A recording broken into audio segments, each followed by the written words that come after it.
novembre 2023, mesdames et messieurs, bienvenue à cette session d'information.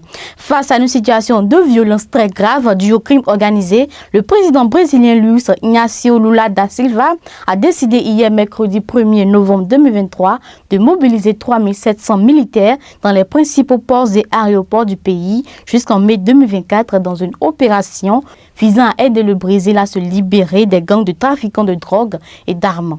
Il considère que la montée de la violence de la part de plusieurs groupes de trafiquants de drogue et de milices d'autodéfense qui contrôlent le territoire, en particulier à Rio de Janeiro, est devenue une question de sécurité nationale.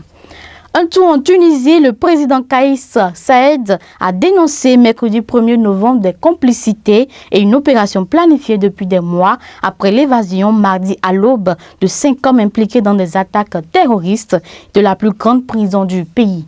Ils étaient considérés comme dangereux et la plupart étaient affiliés aux organisations djihadistes Ansar al-Qaria et Al-Qaïda.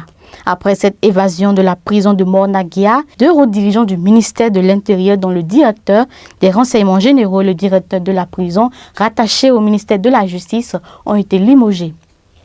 La tempête de Ciarán progresse lentement vers le nord de la France. Dans la nuit d'hier, les vents ont frôlé les 200 km à l'heure dans le Finistère à l'ouest et ont entraîné de nombreuses coupures d'électricité.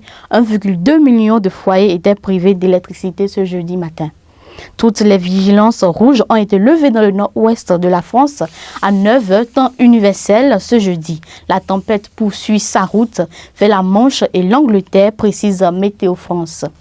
Au Sénégal, la commission électorale a demandé mardi dernier au ministère de l'Intérieur de rétablir l'opposant Ousmane Sonko sur les listes électorales et de lui délivrer des documents essentiels pour sa candidature à la présidentielle de 2024. Et pour finir cette session, le football brésilien perd l'un de ses attaquants. Le jeune avant-centre Felipe Diogo est en effet décédé mardi dernier. Selon la presse Oriverde, le joueur du São Bernardo FC a été abattu par un homme armé dans les rues de sa ville natale, Ribeirão Preto, alors qu'il rentrait de vacances.